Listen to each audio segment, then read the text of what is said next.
Ouais.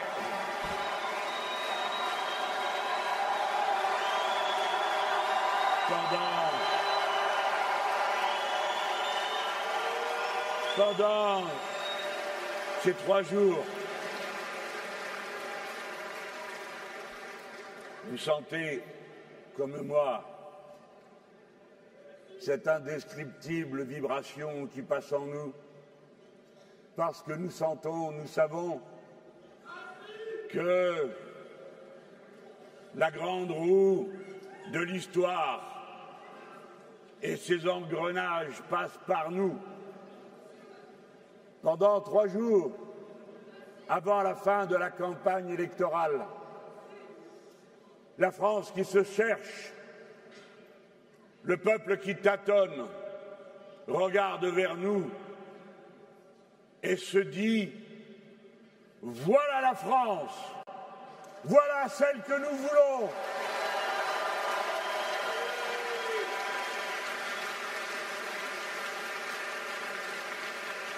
On ne peut pas dissocier une campagne électorale des tendances profondes qui travaillent notre peuple, qui travaillent le continent à l'heure de cette guerre abjecte, mais aussi de tant de dévastation liée à la politique des libéraux. On ne peut la séparer des grandes tendances qui dorénavant partagent tous les esprits. Que faut-il faire ? Continuer ou en tâchant d'être les meilleurs dans cette voie absurde qui épuise les êtres humains et la nature, pille et saccage, qui s'appelle le néolibéralisme, qui depuis 30 ans dévaste la vie du bon peuple. Ou bien faut-il, parce qu'on a peur, parce qu'on ne sait plus de quel côté se tourner, parce qu'on refuse d'accepter cette réalité du grand mélange qu'est notre peuple depuis toujours et qui continuera à l'être encore pour les siècles à venir. Et alors, se murer dans des craintes rabougries, ou bien, comme c'est le parti pris qui est le nôtre, rompre d'abord politiquement avec la monarchie présidentielle et qui ouvre le chemin de la souveraineté du peuple, rompre écologiquement avec le pillage et le saccage de la nature en direction de cette harmonie des êtres humains entre eux, éliminant donc les discriminations et les dominations et cherchant l'harmonie avec la nature, rompre économiquement avec ce système fou qui veut tout transformer en marchandises, rompre socialement avec cette idée que les gens sont des choses qui peuvent se manier et que leur dignité résultera peut-être, s'ils se tiennent bien sages, de la beauté de leur maître. Rompre! Il est temps, car voici qu'est commencé le monde de ce changement climatique irréversible que nous a enseigné à connaître le GIEC. Et c'est le moment de se souvenir à cette élection que nous n'avons plus de temps à perdre, que c'est une chance qu'il y ait cette élection, que nous n'avons plus de temps à perdre avec un président de la République qui demande à ce qu'on le reconduise, alors qu'il a déjà été condamné 2 fois par les tribunaux de ce pays pour son inaction devant le changement climatique.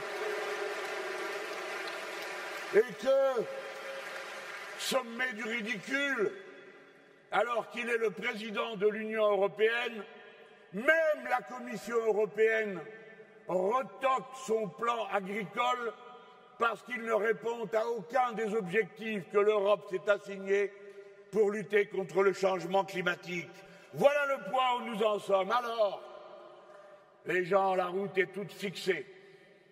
Il s'agit pour nous, dans le nouveau quinquennat, par tous les moyens humains, intellectuels, financiers, sociaux, culturelle que nous pourrons rassembler, de tenir coûte que coûte la feuille de route de l'accord de Paris, de la COP 21, pour que la France soit à la hauteur du défi qui est lancé à l'humanité avec le changement climatique. Coûte que coûte,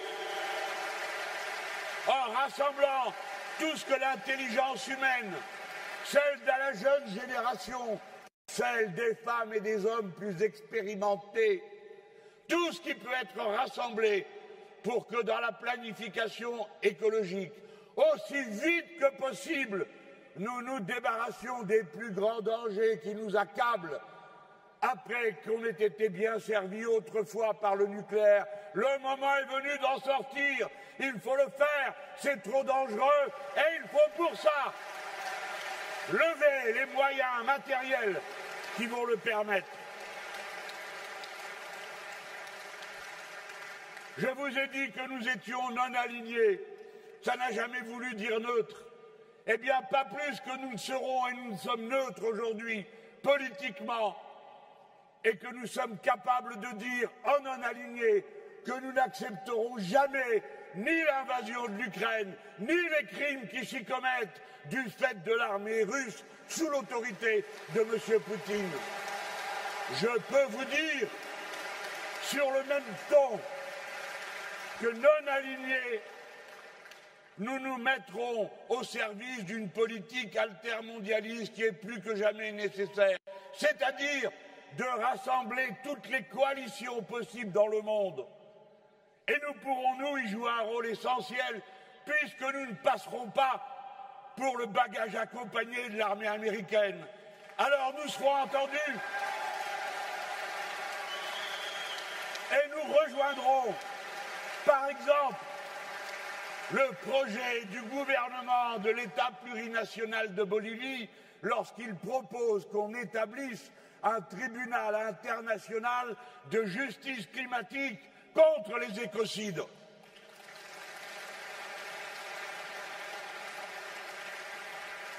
Oui, c'est un grand dessein qui nous anime. Vous le savez bien, vous êtes venus ici pour ça. Et je suis sûr que, comme moi, vous êtes heureux de voir qu'après qu'on nous ait annoncé notre disparition pure et simple, nous revoici en nombre, enthousiastes, joyeux, prêts au combat, prêts à imaginer, prêts à faire, prêts à servir la patrie et le monde. Alors, c'est vrai que ça n'aura pas été une campagne électorale banale. La crise du Covid et puis après la guerre. Mais pour autant, tout ceci nous a conduits tous et chacun à réfléchir, à entrer plus profondément en nous, pour savoir de quel côté nous pensons qu'il faut diriger notre pays. Car chacun d'entre nous, femmes et hommes, savons le prix de la démocratie et la nécessité de la faire vivre par notre engagement personnel. Il n'y a pas de démocratie sans démocrates, il n'y a pas de république sans républicains, il n'y a pas de grand dessein sans personne qui s'engage à aller jusqu'au bout de ce qu'il faut faire pour l'accomplir. Eh bien, nous voici, nous avons réfléchi, nous avons travaillé.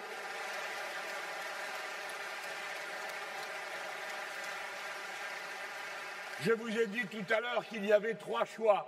C'est bien la raison pour laquelle j'ai demandé d'abord à M. Macron, puis à Mme Le Pen, s'ils acceptaient de discuter avec moi, qui représente, en votre nom, une des 3 possibilités qui sont offertes d'orientation. Ni l'un ni l'autre n'en a voulu. Je ne sais pas pourquoi.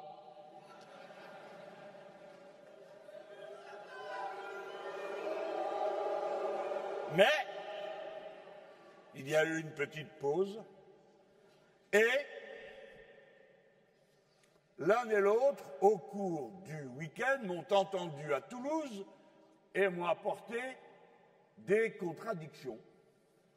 C'est d'elles dont, un instant, je veux parler, puisqu'il y a campagne électorale et puisqu'il est nécessaire d'avoir des échanges pour que chacun réfléchisse et sache quoi faire et que penser pour finir en écoutant ma contribution.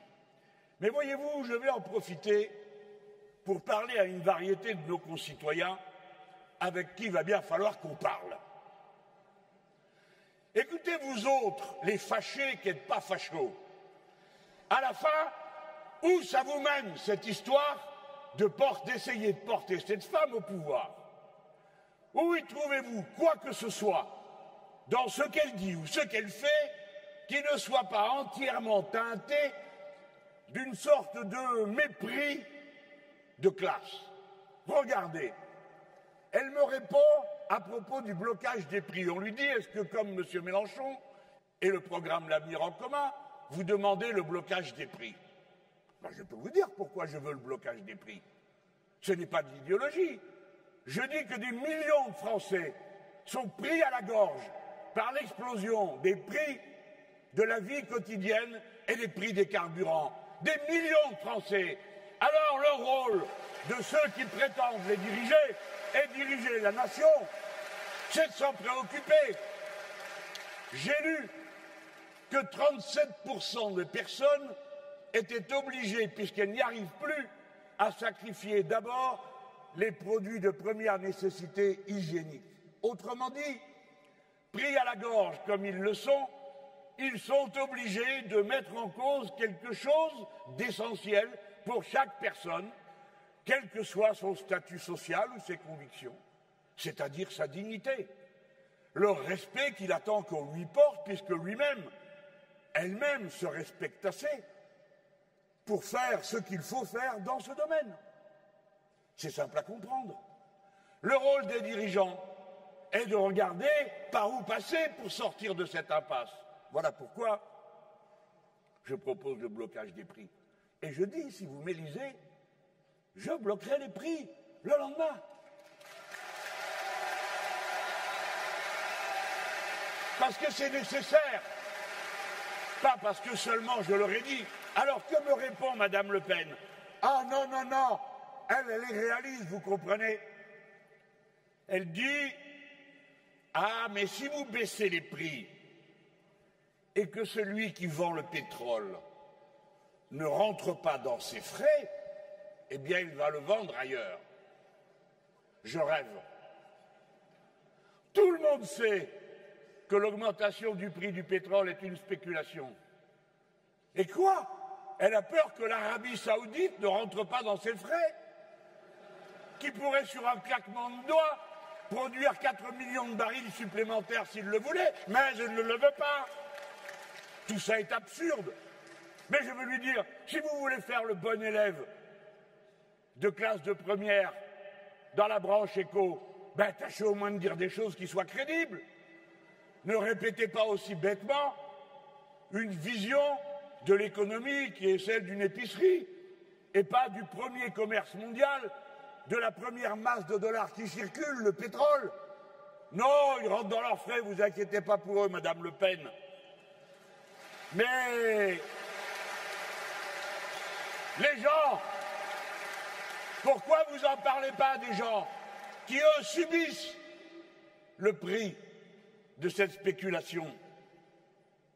Je commence à comprendre pourquoi elle n'était pas là à l'Assemblée nationale le jour où on a déposé la proposition de loi sur le blocage des prix que je défendais au nom du groupe parlementaire insoumis. Alors dites-moi voir à quoi ça vous sert de porter au pouvoir ou d'essayer de le faire quelqu'un qui est à ce point éloigné des préoccupations de votre vie la plus élémentaire. Quand il est question de pouvoir d'achat, elle prend un air pincé et elle dit « je rends leur argent aux Français ». Pardon, de quoi parlez-vous? Elle dit que si les patrons vous augmentent, c'est la mode en ce moment. Macron dit si les patrons vous donnent 6 000 €, je suis d'accord. C'est sa proposition. Ah mais c'est pas lui qui les donne. Donc il dit aux gens, débrouillez-vous pour aller leur prendre 6 000 €. Eh bien elle, c'est pareil. Si les patrons veulent vous augmenter, les grands patrons bien sûr, eh bien nous les encouragerons par des primes. Mais qu'est-ce que c'est que cette histoire? Vous serez payé si l'autre veut bien. Mais ce n'est pas le sujet. S'il voulait bien, ça se saurait. On l'aurait déjà vu.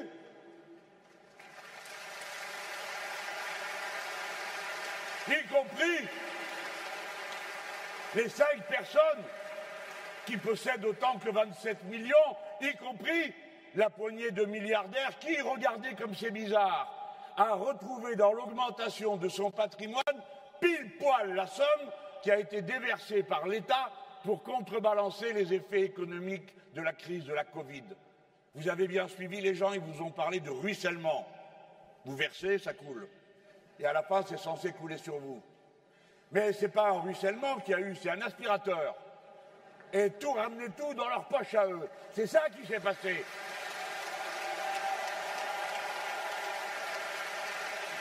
Et comme ça, en comptant sur les ballots qui sont fâchés mais pas fachos, eh bien elle a annoncé une chose très simple, c'est que tous ceux qui gagnent plus de 3 800 € par mois, s'il vous plaît, bien les patrons, le patronat n'aura plus de charges patronales à payer sur les salaires.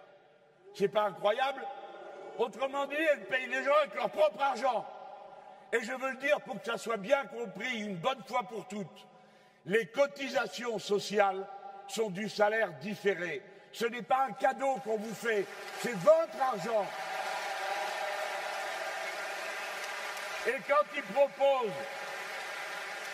comme ils disent, de vous les rendre, c'est parce qu'ils vous les auront pris avant.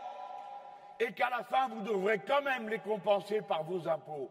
Voilà quelle est la mystification dans laquelle des milliers et des milliers de gens se laissent embarquer parce qu'ils n'y réfléchissent pas plus que ça.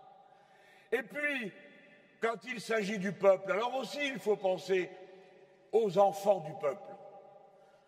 J'ai lu qu'elle veut renoncer, elle a dit, à l'objectif dépassé de 80% d'une classe d'âge au bac. Ah oui, et pourquoi? Nous avons besoin d'une jeunesse formée au plus haut niveau possible.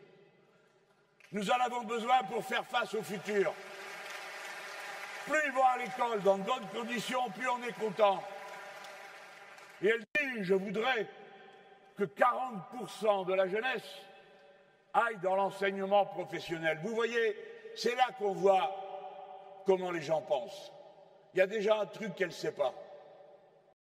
C'est qu'il y a déjà 50% de la jeunesse d'une même cohorte qui est ou dans l'apprentissage, ou en classe techno, ou en classe professionnelle. Comme elle ne connaît rien au peuple que de loin, elle ne sait pas où il est. Et où sont ses enfants? Elle dit, ils veulent faire sortir les gens le plus tard possible pour aller au travail. Pas moi, dit-elle. Eh bien moi, Mélenchon, oui. Je suis pour qu'on aille le plus tard possible au travail parce qu'avant, il y a besoin que le niveau monte et monte sans cesse pour faire face aux besoins de la technique de notre temps. Parce que tout ce que ces gens-là ne savent pas, c'est que tout métier aujourd'hui est une science pratique. Ce que ces gens ne savent pas, c'est qu'une machine aujourd'hui, elle a un cycle de vie de 5 ans et avant c'était 10 ans. Si vous n'élevez pas le niveau de compréhension, de connaissance générale, alors vous n'êtes pas en état de faire fonctionner tout ça. Voilà tout ce qu'ils ne savent pas sur les conditions réelles de vie du peuple et des métiers et du professionnalisme. Eh bien moi, je ne suis pas content qu'il n'y ait que 52% des élèves, c'est-à-dire à peine la moitié, qui est dans la voie professionnelle, qui arrive jusqu'au bac professionnel. Nous avons besoin qu'en 4 ans, on acquiert pour 80% d'entre eux le bac, parce qu'on a besoin d'eux, comme on a besoin de leur père et de leur mère déjà, au plus haut niveau de formation. Non, vraiment, je ne comprends pas ce qui se passe. Par exemple, elle dit qu'elle va créer un nouveau droit civil pour les animaux. Je vous parle des animaux parce que tout le monde m'a dit « Ah, t'as vu, Madame Le Pen, on la voit avec des chats. » Alors, moi, j'ai pas de chat, j'ai qu'un cactus. C'est moins sympa pour Instagram. Mais moi, ça m'a saoulé. Ça va, j'ai compris. J'aime les chats, j'en ai eu, je peux pas, j'habite Paris. Pour l'instant, et à Marseille, pareil. Un appart. Bon. Mais alors la voilà, qui tout d'un coup est repeinte en animaliste. Ah, erreur! C'est le programme L'Avenir en commun qui est un programme animaliste. Émeric Caron, c'est avec nous qu'il n'est pas avec elle.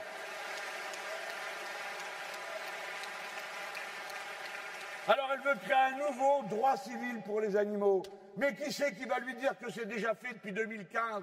Les animaux ne sont plus des choses, ne sont plus des biens immobiliers, mais des créatures douées de sensibilité. C'est la loi, elle n'est même pas au courant. Elle vous propose d'appliquer la loi, la belle affaire.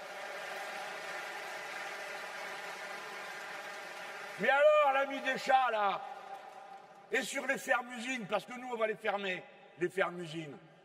Qu'est-ce qu'elle dit? Rien. Et sur le broyage de 50 millions de poussins vivants chaque année, rien. Nous, on arrêtera ça immédiatement.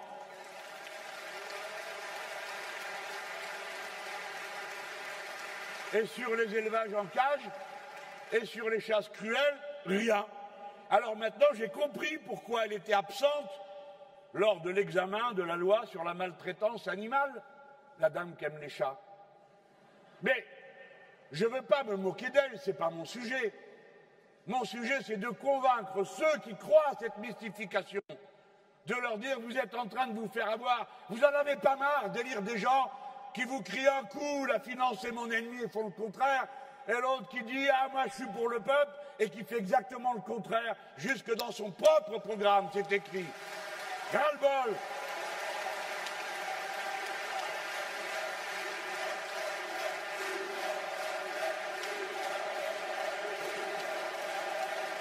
Alors il y en a un qui va avoir chaud aux oreilles là, pendant que j'y suis à propos des animaux. Figurez-vous que j'ai lu la conclusion de ce rapport de la Commission qui renvoie au pelote le plan français sur l'agriculture. Et vous savez pourquoi? Il dit la Commission note que la France, ça c'est pour M. Macron, c'est lui le président de l'Europe, et voilà ce que dit la Commission à son sujet, sur le sujet que je viens d'aborder. Il dit la Commission note que la France n'envisage aucune mesure significative pour améliorer le bien-être animal, notamment pour encourager l'élevage des porcs sans codectomie, c'est-à-dire sans qu'on leur coupe la queue, et des systèmes d'élevage sans confinement pour les poules, les veaux et les truies. Vous vous demandez pourquoi je vous parle d'animaux peut-être? Eh bien c'est parce que maintenant nous autres, on a tous compris qu'il faut qu'on assume pour notre propre dignité la place singulière qui est celle des êtres humains, qui est au sommet de la pyramide de la conscience, capable de détruire toute vie, à commencer par la nôtre, mais de saccager la biodiversité. Notre responsabilité est totale. Et nous devons nous comporter d'une manière à l'égard de tout le vivant qui nous rend responsables des souffrances qu'il endure ou que nous lui faisons endurer. Et nous devons les faire cesser. Allez.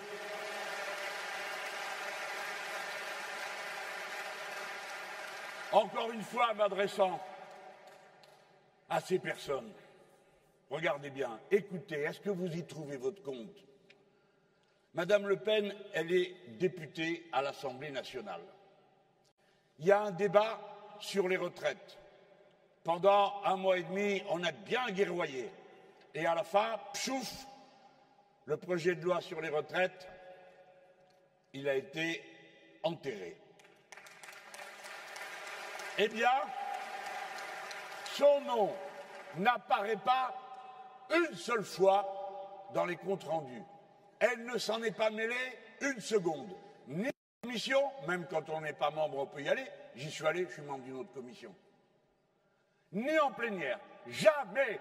Qu'est-ce que vous avez à dire de quelqu'un quand il discute des retraites, qui se propose de vous y envoyer jusqu'à 67 ans et qui n'a pas idée de venir quand ça se parle, quand ça se discute? C'est une honte. Absente sur la proposition de loi pour rétablir l'impôt sur la fortune, nous le rétablirons.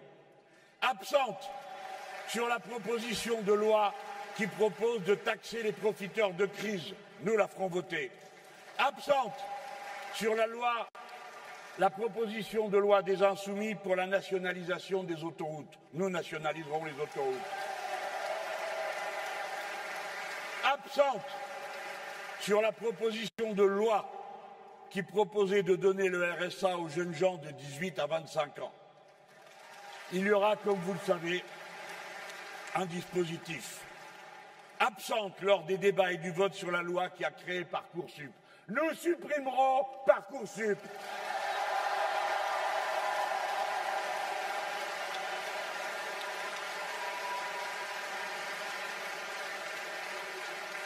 Madame Le Pen, parce qu'elle est madame, devrait avoir une sensibilité plus aiguë sur certaines questions. Eh ben non. Absente lors de l'examen de la loi contre les violences faites aux femmes en décembre 2019. Absente le jour où le groupe La France Insoumise a fait adopter à l'unanimité de l'Assemblée nationale la loi reconnaissant l'endométriose comme une maladie de longue durée. Absente le jour où a été proposé au vote le référendum d'initiative citoyenne dont l'idée est venue des ronds-points et des gilets jaunes. Et j'en profite pour rappeler, alors qu'elle a dit qu'elle était contre, que si c'est nous qui dirigeons ce pays, tous les gilets jaunes, comme les syndicalistes, comme les écologistes condamnés, seront tous amnistiés.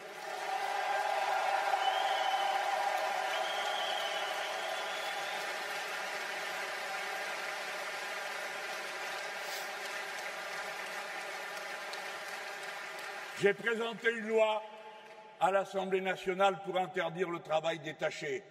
Vous autres, les gens ici dans le Nord, vous savez de quoi il s'agit.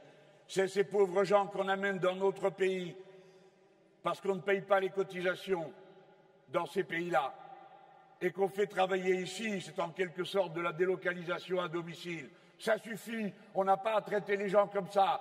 Si nous sommes à la direction de ce pays, nous interdirons le travail détaché. Eh bien, elle n'était pas là le jour où ça se décidait.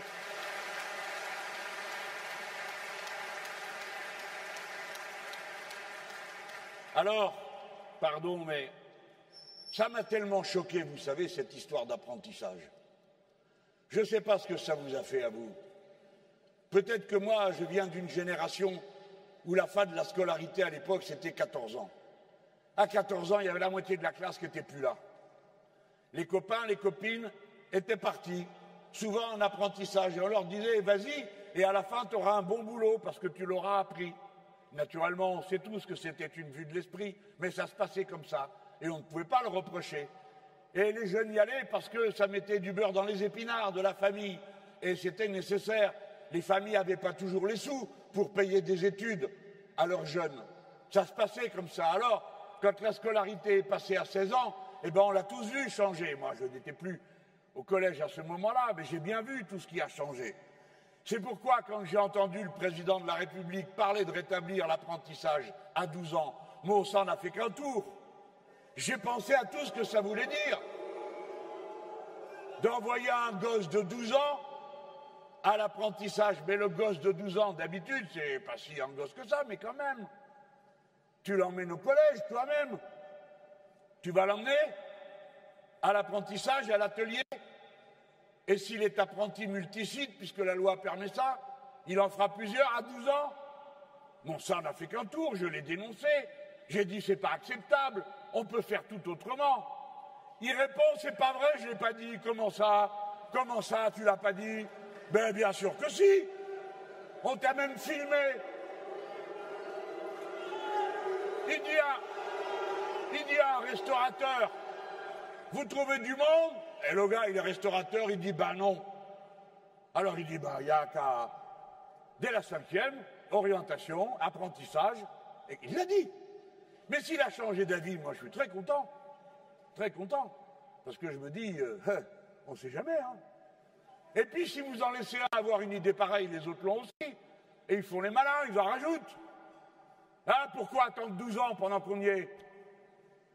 On va faire découvrir l'entreprise, comme ils disent. Parce que dans l'entreprise, vous savez comme moi comment ça se passe. Vous vous mettez contre un mur et le savoir dégouline en vous. Mais non, une entreprise, c'est fait pour produire. C'est pas fait pour éduquer. Et quand on a un maître d'apprentissage, on est content. Mais moi, surtout, je voudrais leur dire ce que c'est. pas seulement ce que c'était, mais ce que c'est encore. Et c'est la raison pour laquelle, sans dire du mal de l'apprentissage, parce que souvent c'est bien utile, et ça correspond à la demande du jeune, mais ça ne peut pas être la recette miracle qui permet de trafiquer tous les comptes sociaux. Parce que comme ils ont offert 8 000 €, s'il vous plaît, à ceux qui prennent un apprenti, résultat, il y en a eu 900 000 qui y sont allés. Ça a faussé tous les comptes. Parce que l'apprentissage, c'est un contrat de travail. Et après, ils viennent et vous disent, nous avons créé 900 000 emplois. Menteur. Menteur, c'est pas vrai.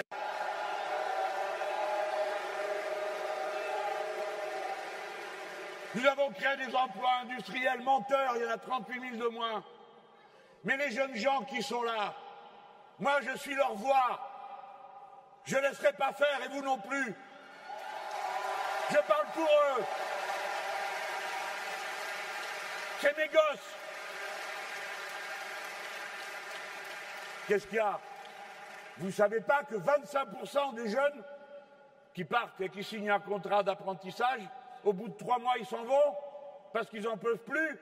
Ils disparaissent et on les marque dans les statistiques. PDV, perdu de vue. Tout le monde s'en fout. Pas moi, pas vous. Nous, on veut savoir où ils sont. On veut qu'ils retournent à l'école.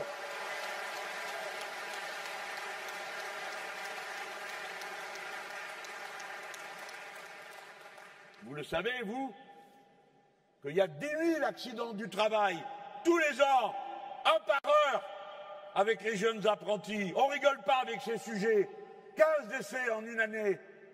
Ça veut dire un peu plus d'un par mois au total sur le pays. C'est trop. Ça suffit. Il est temps d'avoir un grand et beau réseau de lycées professionnels, de centres polytechniques, d'acquisition des compétences professionnelles.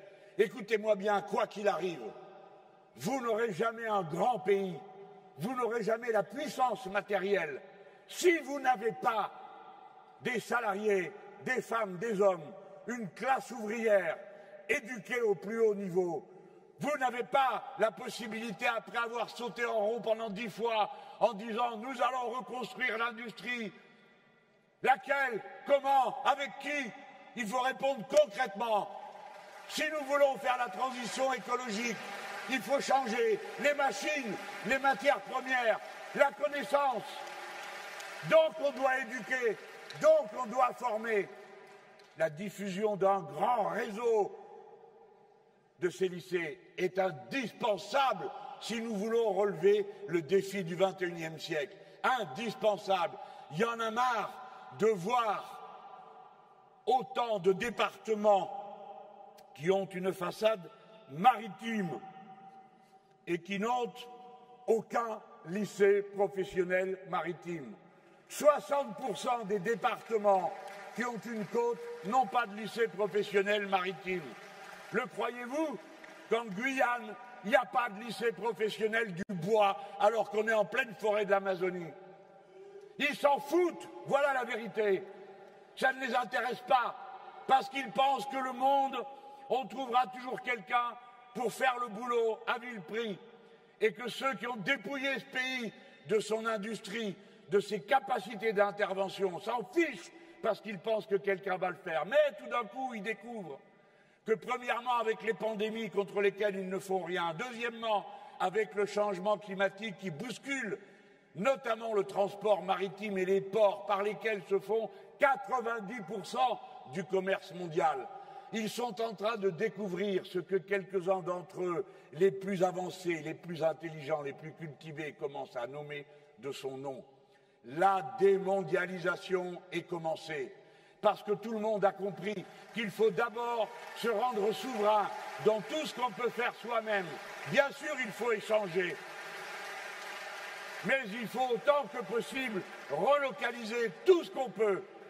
Et ne me dites pas qu'on n'est pas capable de faire des chaussures, qu'on n'est pas capable de faire des chapeaux, qu'on n'est pas capable de faire des jeans à domicile, s'il vous plaît, avec un peu moins d'eau, et qu'ils ne fassent pas 3 fois le tour de la Terre avant. Bien sûr qu'on sait le faire. Et on le fera, parce qu'on va planifier pour le faire. Et les machines à fabriquer de l'énergie, nous autres Français, nous savons tout faire. Mais enfin, on est ridicule. On a 1000 kilomètres de côte en France et on a une centrale offshore, une malheureuse, avec ces quatre malheureuses pales de 40 mètres.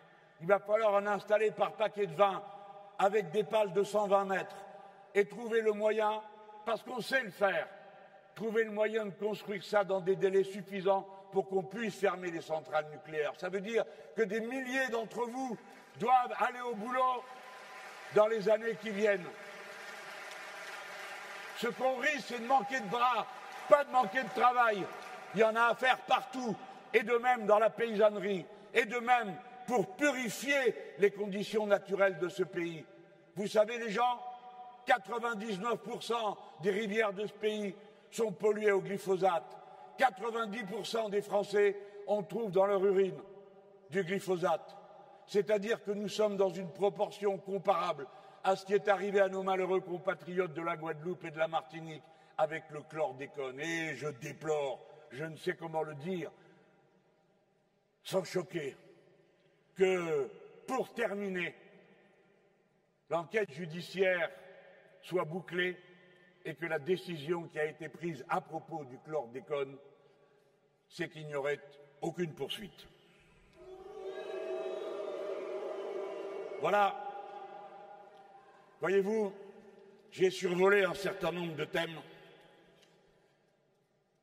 et je veux, pour ce discours et ce meeting, qui est le dernier que je tiens pour ce premier tour, vous dire que vous avez le devoir tous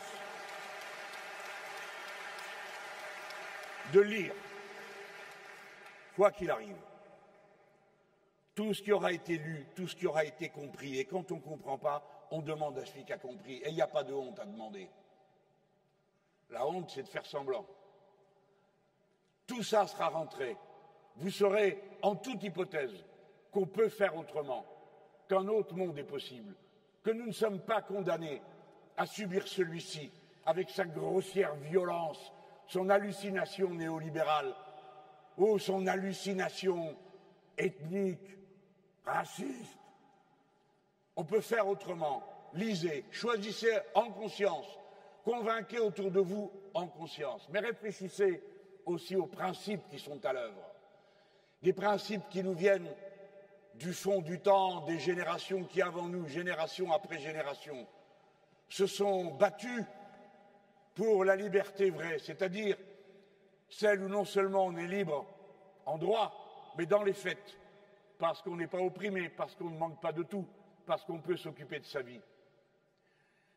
Pensez que le premier principe que contient le programme L'Avenir en commun, c'est celui du contrôle. Contrôler sa vie personnelle, parce qu'on s'est émancipé, parce qu'on suit des études, parce que pendant les études, on étudie, on reçoit l'allocation que prévoit l'Avenir en commun de 1 000 € si on est un étudiant et de 1 000 € si on est une étudiante ou un étudiant dans l'enseignement professionnel. Là, on est libre. On contrôle sa vie. Le jeune homme, la jeune femme peut penser sa vie et l'organiser. Et les parents aussi. Le premier des contrôles, nos gamins, quand ils naissent, ils commencent comme ça. Faut qu'ils contrôlent. Au début, ils ne contrôlent rien. Alors ils crient. Et puis ensuite, ça s'organise. On crie moi et quoi? Ça veut dire qu'on communique. On rentre dans la société quand on est petit. Et un jour, on devient vraiment une personne et on construit des souvenirs. Vous savez pourquoi? Parce qu'on apprend à dire non. Et le gamin qui dit non, eh bien ça y est, c'est parti. Non, ça veut dire il y a moi et non moi. Il y a ce que je veux et ce que je ne veux pas. Donc je suis capable de choisir. Cette volonté de contrôle qui tout d'un coup apaise la peur du petit être qui se demandait si sa faim allait être apaisée, s'il allait être débarrassé des souillures qui le démangent. Tout d'un coup, il a pris à sa façon un bout du contrôle de son existence. Puis nous le faisons toute notre vie. Ça, c'est pour la vie privée. Et puis il y a le contrôle de la vie en société. Ça s'appelle la citoyenneté. C'est l'exercice du pouvoir. Et c'est pourquoi le premier des chapitres commence par la souveraineté politique du peuple dans ce pays, la fin de la monarchie présidentielle qui a été portée à des sommets caricaturaux par M. Macron, les conseils de défense où ils discutent en secret, 21 lois liberticides. Alors, il faut réparer la démocratie française et puis il faut la mettre à la page, quoi. Nous autres Français, on est comme ça. Il y a d'autres pays, il n'y a même pas de texte pour la Constitution. Nous, on écrit. C'est le droit positif, voilà. Eh bien, c'est bien aussi. Comme ça, ça permet de savoir de quoi on parle, puisque c'est écrit. Il nous faut cette constituante pour qu'elle réalise quelque chose qui a occupé des générations de ceux qui ont porté des foulards rouges comme vous au premier rang, ou des petits triangles, ou des drapeaux, que sais-je encore. Comment concilier la stabilité des institutions et le pouvoir d'initiative du peuple en permanence? On s'est cassé la tête là-dessus pendant des générations. Eh bien, nous savons comment faire. Par une constituante, nous allons organiser un autre type de pouvoir dans lequel il y a le référendum d'initiative citoyenne. Ce n'est pas rien, c'est la possibilité pour le peuple lui-même directement de faire la loi.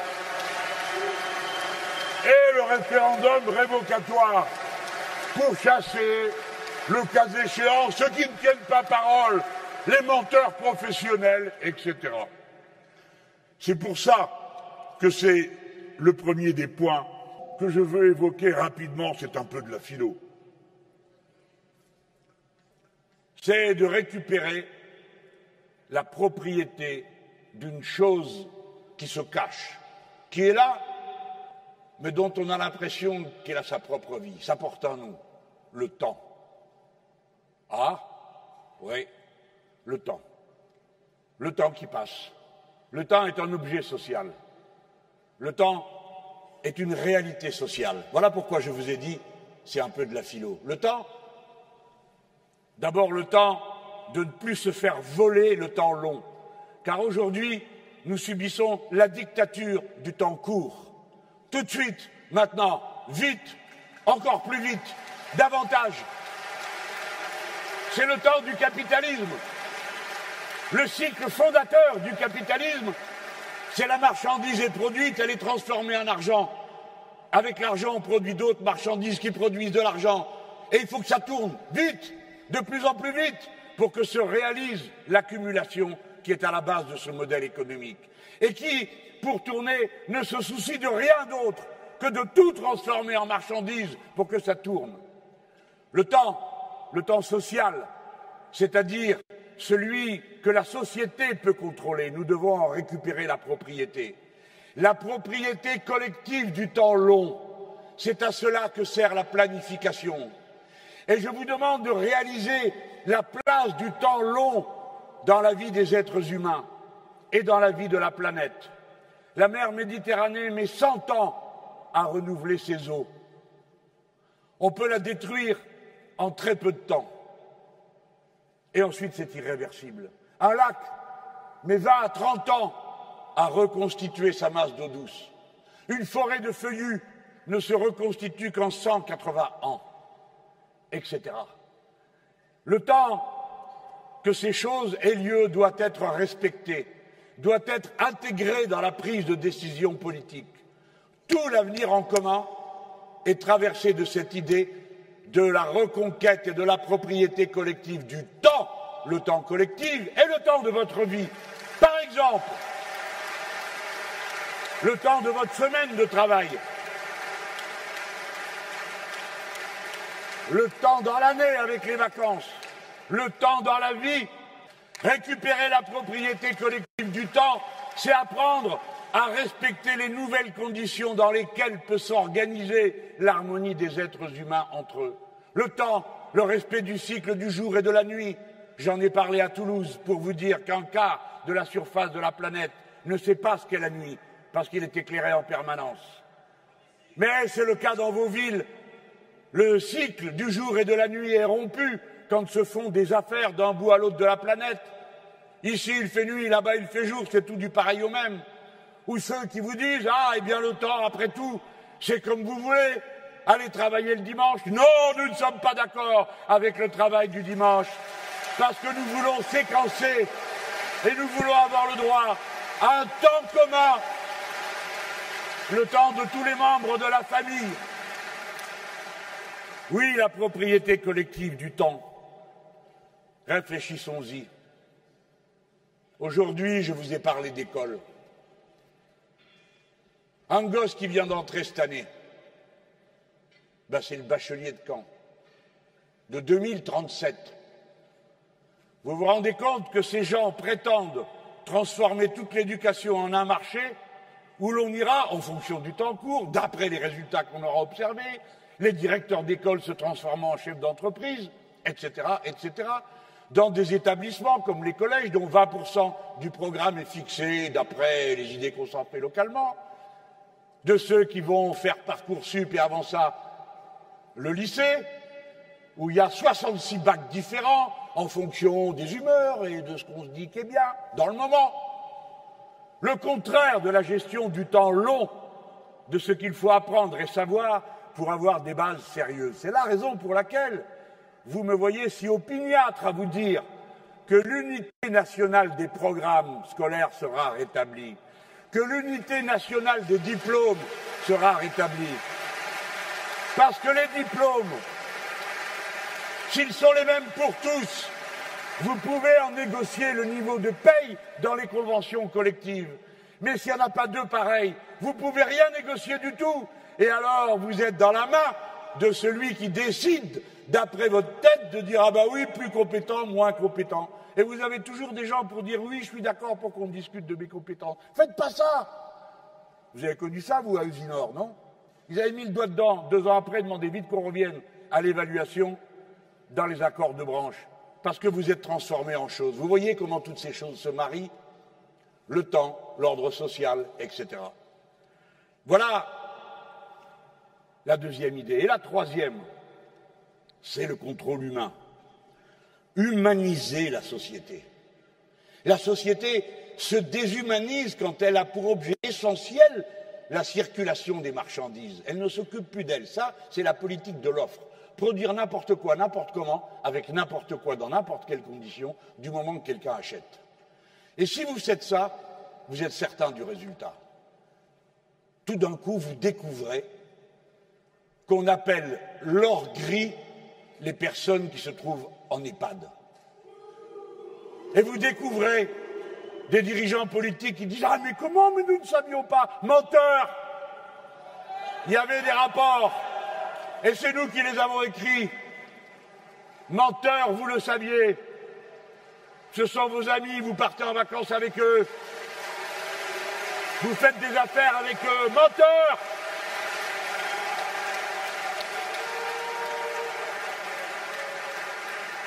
Si vous transformez tout en marchandises, alors jusqu'à vos pères et mères en deviennent. Ça s'appelle de l'or gris et je vous dis que nous, au pouvoir, il n'y aura plus un seul EHPAD à but lucratif dans ce pays.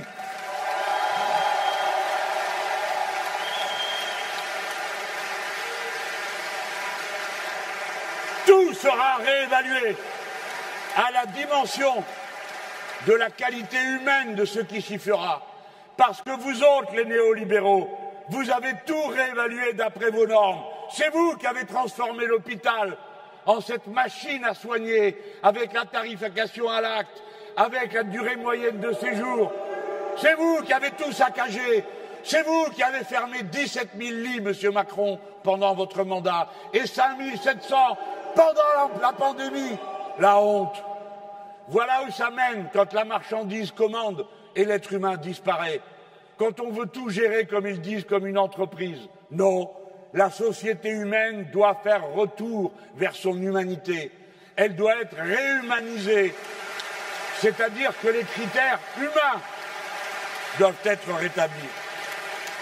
Et ça, cette émancipation humaine, je veux, pour terminer ce chapitre et avant de m'engager vers mes conclusions, vous dire le message que je voudrais qu'en toute hypothèse, nous autres de l'avenir en commun, nous autres de l'Union populaire, nous voulons faire entendre sur un point particulier. Une révolution est en cours dans notre société. Pas une révolution matérielle, une révolution intellectuelle. C'est la révolution féministe.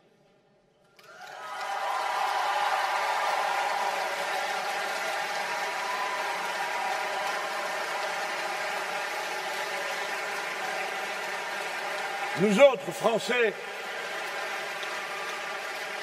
nous avons dans notre histoire ce fil du temps long qui nous arrive de 1455 avec Christine de Pisan, la Cité des Dames, de 1600 avec Marie de Gournay, qui est d'un Montaigne. On parle de Montaigne et jamais d'elle, qui pourtant a écrit le premier livre dont le titre est « De l'égalité des hommes et des femmes ». Et elle disait quelque chose que je vous lis pour le plaisir de narguer. Les ignorants qui ont pris la bouche pincée pour dire qu'est-ce que c'est que cette théorie du genre.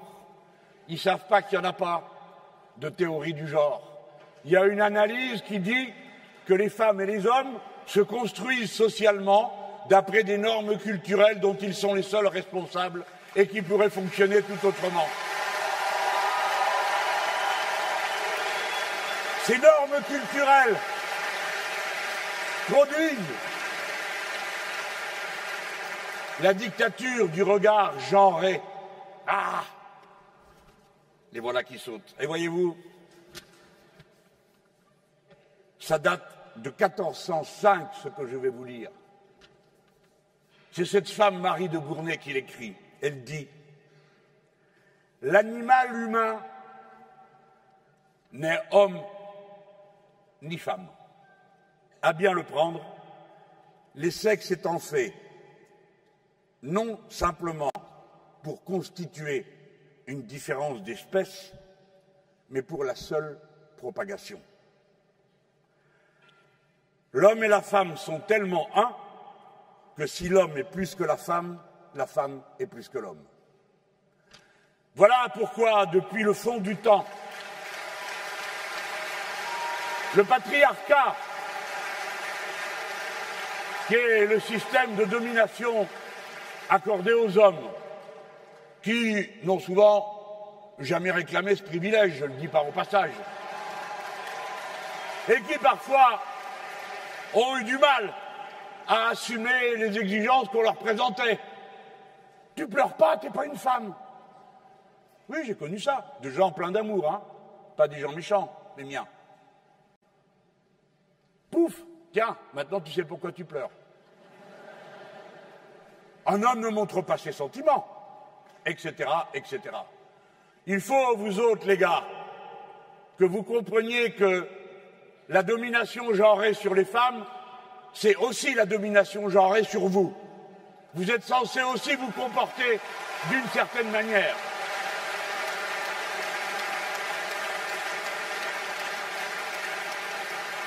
Pourquoi il nous parle de tout ça?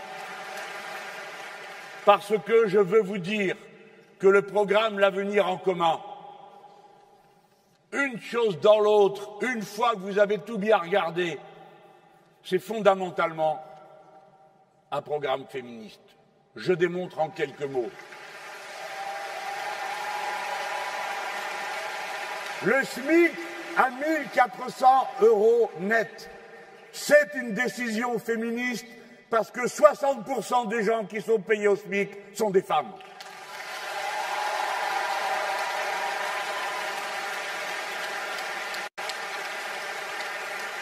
La limitation des contrats à durée déterminée, 5% dans les petites entreprises, 10% et pas plus dans les grandes, c'est une mesure féministe parce que 60% des gens qui ont un contrat à durée déterminée sont des femmes.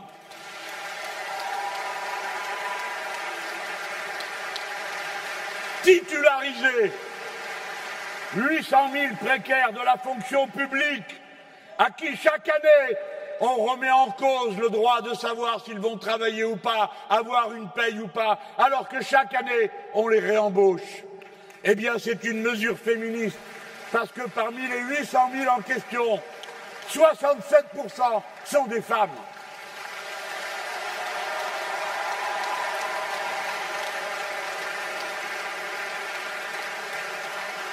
Pensez-y.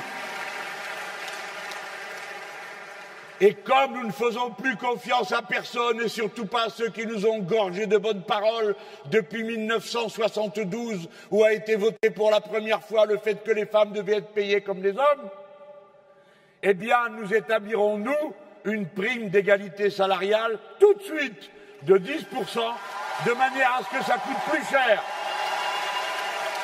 De manière à ce que ça coûte plus cher de mal payer que de payer correctement et honnêtement. Le projet de loi est déjà déposé. Vous savez, je vous parle très sérieusement en vous disant des fois, il faut forcer la porte. Si vous ne passez pas en force, il ne se passe rien. Je vous parle d'une loi qui date de 1972. Et à chaque élection, tout le monde revient. Égalité des hommes et des femmes, comité ratapoil pour en parler, et Madame Trucmuche, et Monsieur Machin-Chose vont vous faire une conférence sur le sujet. Non, c'est de mesures dont on a besoin. Pourquoi je vous parle comme ça? Parce que vous avez entendu, par exemple, M. Macron vous dire que si vous le réalisez, il va vous donner, si vous avez toutes vos annuités de retraite, eh bien, il vous donnera au minimum 1 000 €. Attendez avant de faire haut. Il faut que vous sachiez à quel point c'est un scandale. C'est que ça correspond à une proportion du SMIC. D'accord? C'est une proportion du SMIC, 1 000 €. Eh bien, figurez-vous que donner cette proportion du SMIC, 85%, ça a été déjà décidé en 2003. Et il n'y a toujours rien de fait. Et cet homme vient tranquillement vous dire qu'il va le faire, alors qu'il vient de passer 5 ans à la présidence de la République où il pouvait le faire et il n'a rien fait, et avant ça 4 ans dans le gouvernement de M. Hollande et où il n'a rien fait non plus. Voilà pourquoi vous autres les braves gens et les autres aussi, fâchés pas fachos, c'est le moment d'envoyer au pouvoir des gens déterminés à ne s'occuper que de la bonne santé du bon peuple, parce qu'il n'y a que lui qui compte et il n'y a que lui qui fait fonctionner la patrie et le pays comme il est aujourd'hui. Aidez les gens et vous aiderez le pays. Payez-les bien, traitez-les dignement, respectez-les.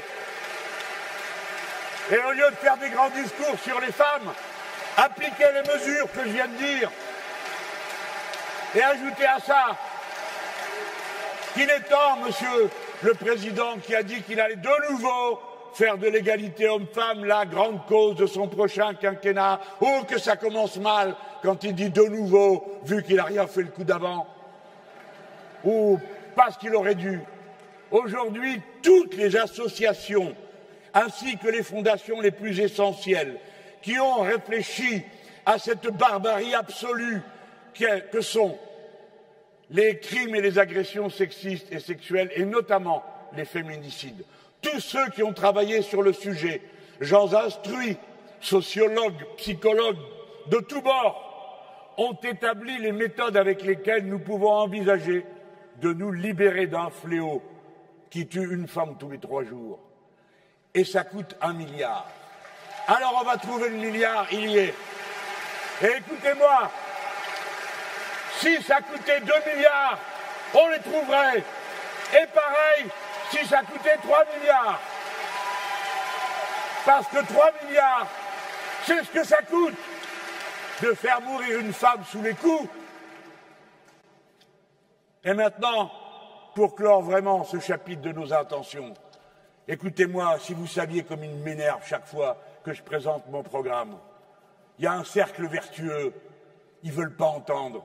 Ils ne savent rien, ils sont ignorants, ils prennent un air supérieur. Et combien ça coûte? Combien ça coûte? Ils n'ont eux-mêmes aucune espèce d'idée de ce que ça pourrait coûter ou du contraire. Non, combien ça coûte? Nous avons imaginé une machine à cercle vertueux. On gouverne d'après les besoins humains. Pour ça, on paye les gens mieux. On déclenche de l'investissement écologique. Tout ça, ça crée des taxes, ça crée du retour de l'impôt, ça crée des cotisations sociales. D'un côté, il descend de 150 milliards, de l'autre côté, il remonte de 167 milliards. Au total, le compte est excédentaire sur 5 ans. 250 milliards. Et voilà qui s'évanouissent. La dernière fois, c'était à 100 milliards qui s'évanouissaient. Depuis, ils ont pris l'habitude, c'est rien. Mais moi, je leur dis tranquillement, ça fait 18% de plus. Oui, oui, c'est vrai. Mais pourquoi, quand c'est moi, Mélenchon, qui vous le dit, et que c'est fait pour payer des payes et améliorer les minima sociaux, ça vous fait hurler? Mais quand c'était M. Chirac qui lui augmentait de 21% pour de toute autre raison, alors là, vous trouviez ça normal. Ça dépend où va l'argent, hein? Vous avez remarqué? Ça dépend pour qui c'est. Allez, vous savez comme sont les gens, hein? Ils prennent vite les mauvaises habitudes. Être traités avec dignité, être payés correctement, avoir des emplois du temps au boulot qui soient supportables, et puis quoi encore? Disent les grands bourgeois, qui se sont juste donné le mal de naître. Alors,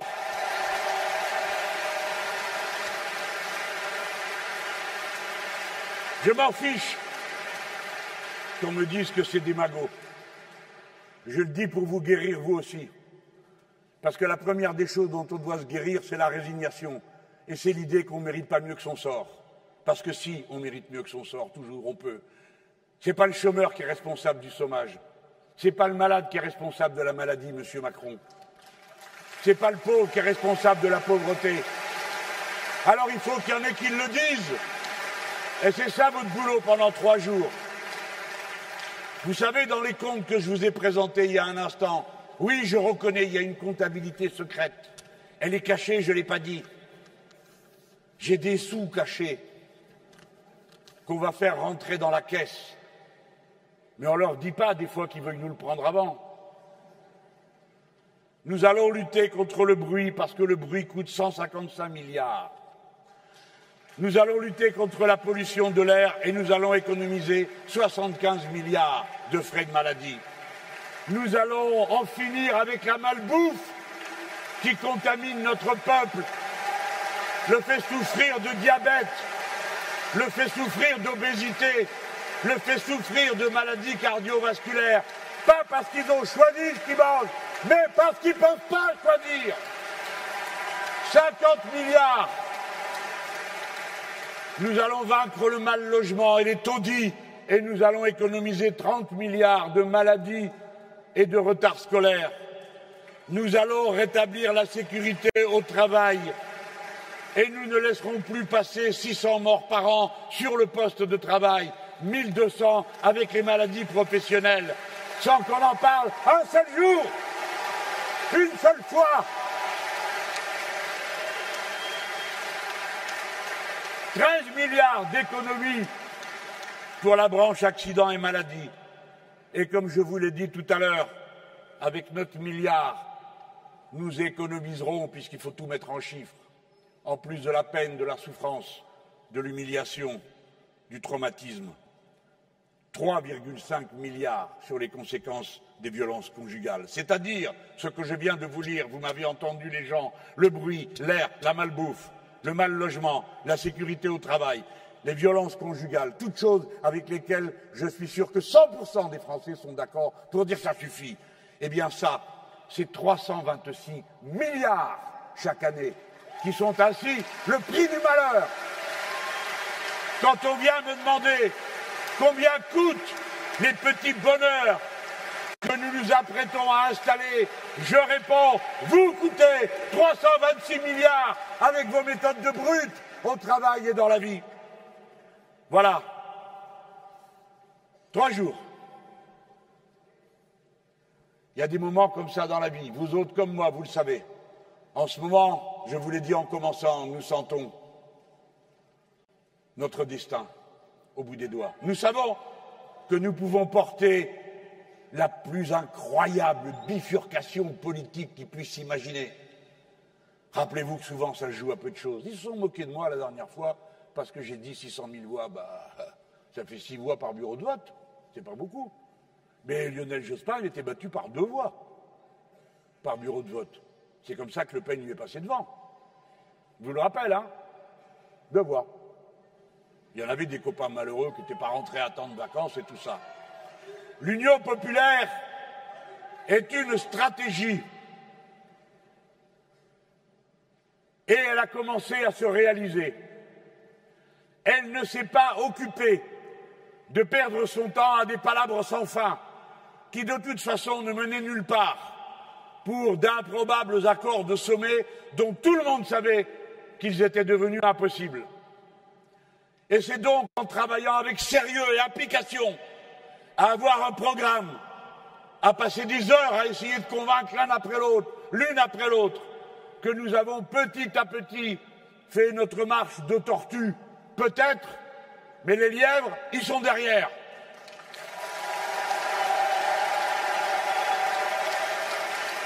L'Union populaire a deux conditions. L'union à la base. Et la base, ça veut dire partout. C'est aussi l'union de ceux qui aujourd'hui se rassemblent dans le Parlement de l'Union populaire. Les intellectuels, les syndicalistes, les militants associatifs écologistes qui s'y trouvent et qui l'ont fait chacun en prenant sur eux-mêmes, en dépassant une histoire qui était la leur, pour découvrir le bonheur qu'ils avaient à être ensemble, sans que personne ne leur dise comment ou pourquoi faire, et qui, sous la conduite habile d'Aurélie Trouvé, l'ancienne présidente d'Attac, à qui nous devons tant pour Attac, avec tous ces économistes, ce Parlement, c'est la branche de l'Union populaire, telle qu'elle a commencé à se réaliser, et c'est vous tous dans cette salle. Parce qu'ici, il y a de tout. Des gens qui sont venus aux nouvelles, des gens qui se disent, cette fois-ci, je m'y mets, mais par quelle bout je commence? Mon père était communiste, je vais aller voir Mélenchon. Ma mère était socialiste, je vais voir Mélenchon. Mon frère est anarchiste, je vais voir Mélenchon. Et mon cousin est écologiste, je vais voir Mélenchon. Et puis, il y a ceux qui ont déjà une appartenance personnelle. Eh bien, ils sont comme moi, comme nous tous. À un moment donné, on prend ses responsabilités. Des fois, ça cuit. Tenez, moi, ça fait 16 mois que je suis en campagne. 16 mois que je me suis engueulé avec personne à gauche. Ça me cuit, la bouche. Je ne le ferai pas. Pourquoi? Pour pas désespérer. Vous savez comme moi ce qui se passe. Je suis capable d'avoir 3 bons mots à la minute, hein, s'il faut. Mais qu'est-ce que ça donnerait comme résultat? Alors on dira, regardez-les, ils sont nuls, ils se sautent à la gorge, ils s'engueulent sans arrêt. Eh bien non, on ne le fera pas. On a encore 3 jours, et je vous demande pendant les 3 jours d'être soigneuses et soigneux. Respectez le mouvement de l'esprit de ceux qui réfléchissent. Participez à leur réflexion. Le simple fait qu'ils aient davantage réfléchi sera déjà autant de gagné, quelle que soit leur décision. Et faites-leur sentir, avec délicatesse, mais avec force, que tout le monde est responsable, individuellement, personnellement, du résultat qui va advenir. Chacun, c'est ça la grandeur, d'être un être libre, d'être une conscience libre. Le vote pour le programme L'avenir en commun est un vote de conviction.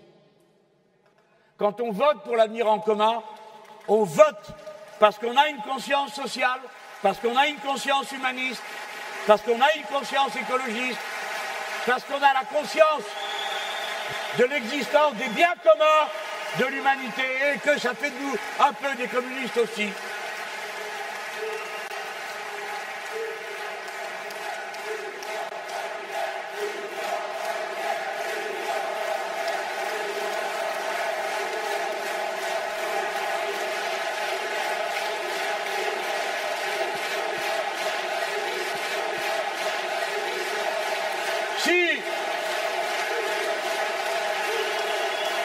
Si dimanche, vous portez notre candidature au 2e tour,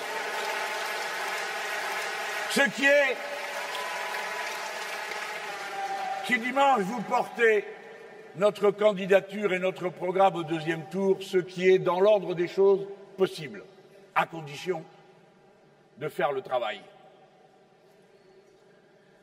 Je vous donne donc rendez-vous pour ceux qui n'auraient pas envie, en plus demain, d'aller dans un et après-demain des 90 meetings départementaux qui sont organisés, mais si nous arrivons au deuxième tour, je vous donne rendez-vous le dimanche suivant, le premier tour, sans doute au stade Charletti.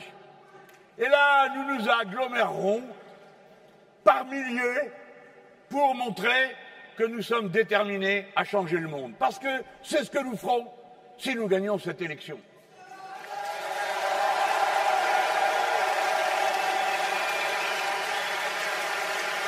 Je vous parle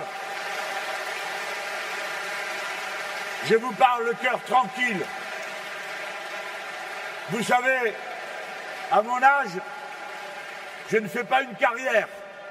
Je ne suis pas en train de préparer je ne sais quelle autre élection, même pas à l'Académie française. Non, le boulot est fait.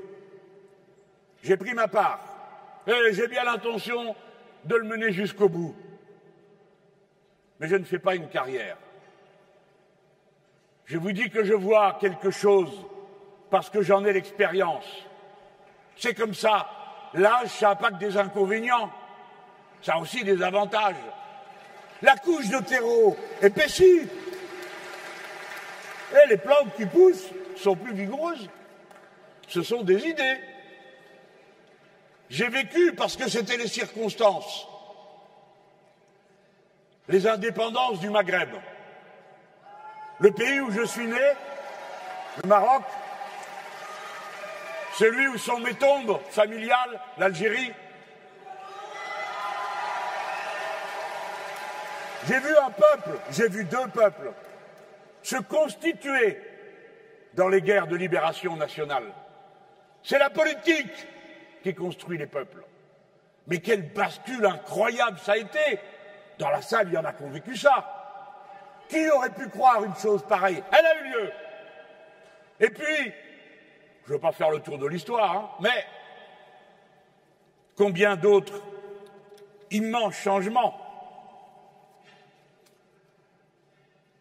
La fin des dictatures en Amérique latine.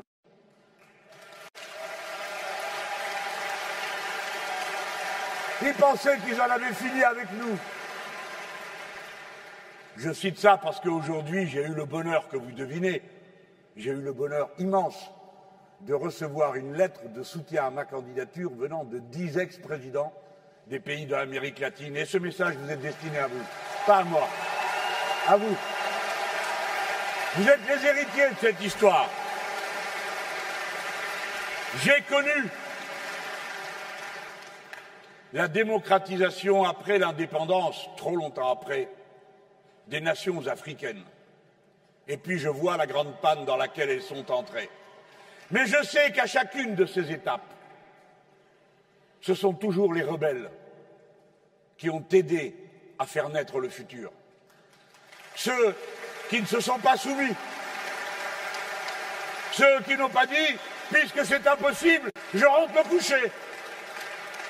C'est nos pères, nos mères, défiant bravement toutes les autorités dans l'entreprise, en troupe, en ligue, en procession, et des fois tout seul à l'occasion, comme disait Ferrat.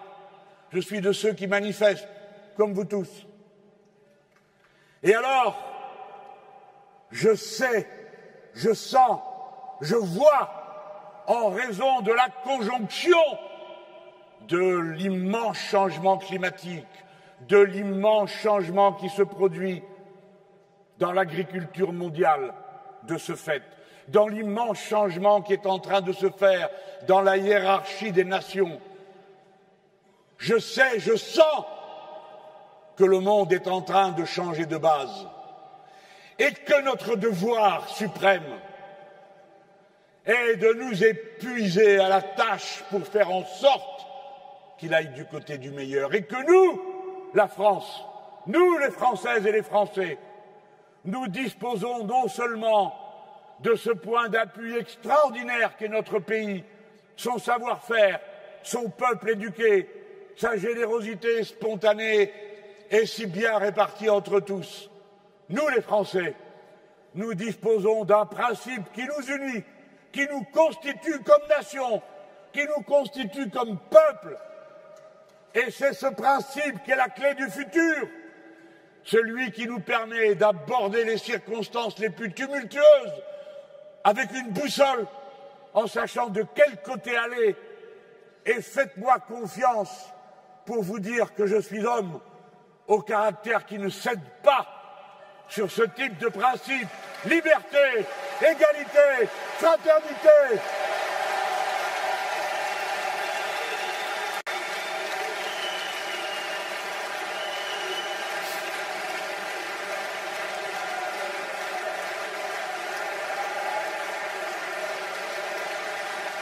Je vais,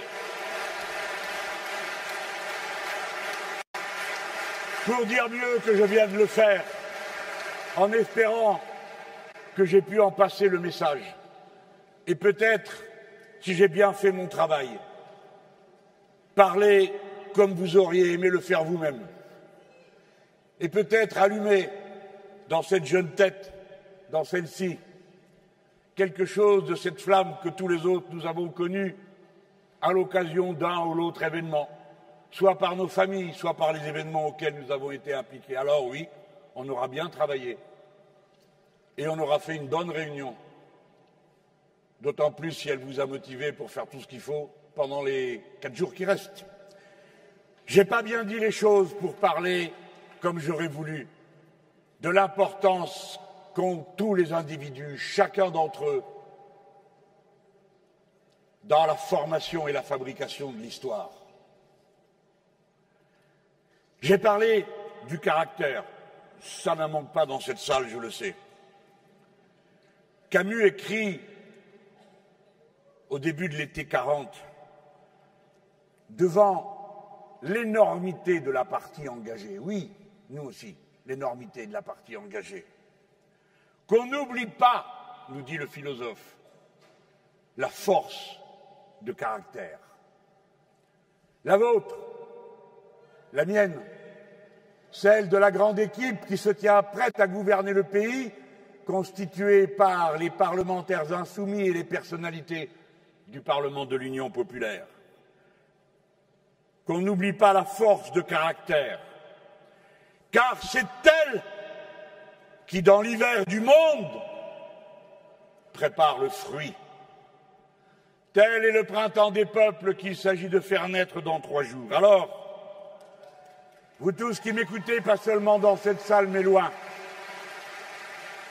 c'est le moment pour moi de me téléporter en réel à Lille et de dire aux gens qui s'y trouvent, oui, c'est bien moi, ce n'est pas l'hologramme.